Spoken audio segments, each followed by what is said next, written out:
Hola, buenas tardes. Lo primero es dar las gracias a Hugo Martins y al profesor Pito Manuel Adriao por darme esta oportunidad de hablar, promocionar este libro tan maravilloso que une en un mismo lugar, en un mismo espacio-tiempo, a la maestra Elena Petrovna Blavatsky y a don Mario Rosso de Luna.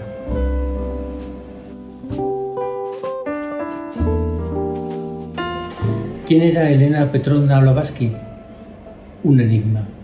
La esfinge del siglo XIX se la llamó. Un ser excepcional que rompió todos los esquemas, digamos, del siglo en el que vivió. Recordemos que el siglo XIX era un siglo muy materialista, tanto en la religión, donde imperaba la superstición, como en la ciencia, que iba hacia un materialismo extremo, ¿no? Entonces, en aquel momento, por orden de la Fraternidad Blanca Universal, a la que pertenecía, por orden de sus maestros, Kutumi Moria y otros muchos que estuvieron implicados en la fundación de la Sociedad Teosófica, digamos que enviaron a un guerrero, enviaron a un ser excepcional en muchas facetas, desde la posesión de poderes parapsicológicos, que diríamos nosotros, ¿no? La capacidad de telepatía, de clarividencia, clariaudiencia, de comunicación con otros seres en otros lugares del planeta, de acceso a los que hoy llamaríamos los archivos acásicos, etc. Y además un ser con un conocimiento de eso que luego se llamó la teosofía, la sabiduría divina, la sabiduría de los dioses, la sabiduría iniciática, la enseñanza, sabiduría eterna, tiene muchos nombres, ¿no? Ese conocimiento que se supone que un grupo de seres en las escuelas de misterio durante millones de años lo han custodiado, se ha podido acceder a él a través de las iniciaciones y de repente aparece Elena difundiendo esa enseñanza, contrastándola con la ciencia y con la religión de su momento, abriendo un camino, unas brechas, ¿no?, hacia un mundo mejor que aún está por construir, y con todas las dificultades que le llevó por ser mujer, por la época en la que le tocó vivir y por esa sabiduría tan adelantada a su tiempo que trajo.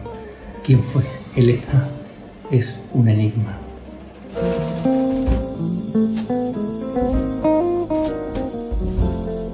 Bueno, esta pregunta es complicada porque cuando anunciamos nosotros nuestra edición en castellano de una mártir del siglo XIX, de repente un montón de gente empezó a criticar el título, como si lo hubiéramos inventado nosotros, ¿no? O sea, ¿cómo llamáis al libro una mártir del siglo XIX, ¿no?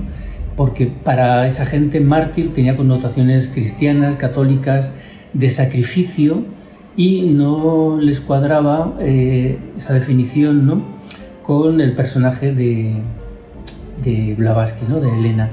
Y claro, hay que leerse el libro para ver por qué Rosso de Luna, que es el que se lo puso, decidió que ese era el título adecuado para un libro de la vida de Blavatsky.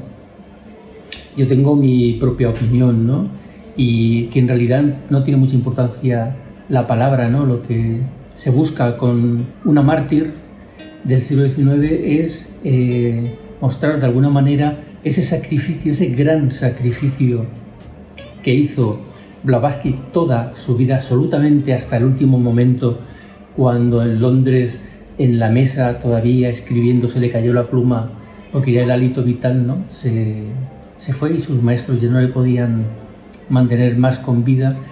Toda su vida tuvo que estar luchando, fue traicionada, digamos que entra dentro de esa categoría, ¿no?, de mártires, ¿no?, de gente que se sacrifica por una causa.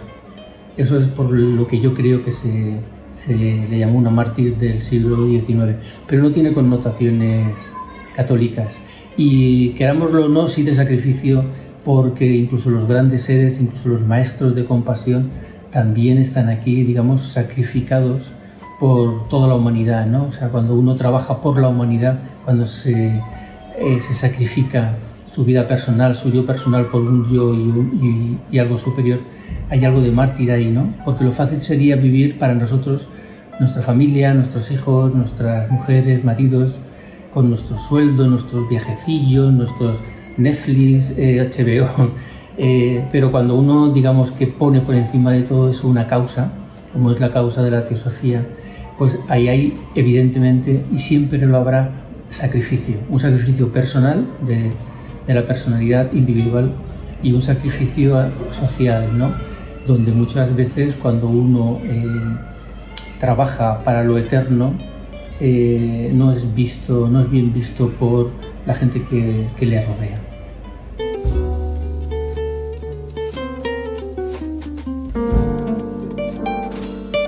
Bien, yo pienso, y lo he dicho por activa y por pasiva, donde se me ha dado la palabra, y ahora ya que me ofrecéis y me pedís mi opinión, yo creo que esta es la mejor biografía en castellano que existe de Elena Petrovna Blavatsky.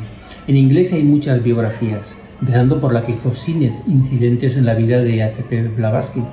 Y hay autores ingleses, hay una autora portuguesa que no recuerdo ahora, que también tiene una biografía muy buena, pero la de Rosa de Luna en castellano es, no digo la única, porque hay alguna cosilla por ahí, pero es la más completa, la más seria, la más de intento de ser objetiva, aunque Rosa de Luna no puede ser objetivo porque amaba, era discípulo de Elena y su devoción era inmensa, ¿no?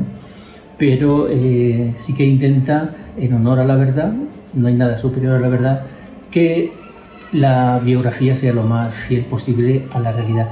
Y además Rosa de Luna utilizó para este libro todas las fuentes habidas y por haber en aquel tiempo, traduciéndolas incluso del inglés al castellano, para tener la opinión de Frank Hartmann, de los discípulos de Blavatsky, de Sinet, de su hermana, de Junge, etcétera, etcétera, etcétera. O sea, reunió en aquel momento todo lo que había para realizar la ingente obra, porque es un tomo muy voluminoso, de la vida de Blavatsky, ¿no?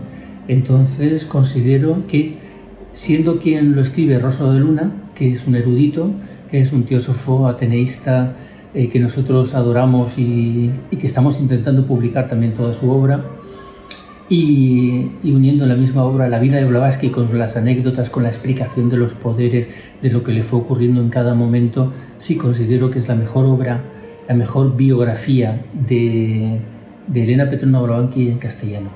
Y creo que es una obra que hay que tener precisamente porque se une a estos dos grandes personajes como Rosa de Luna y Elena Petrovna Blavatsky.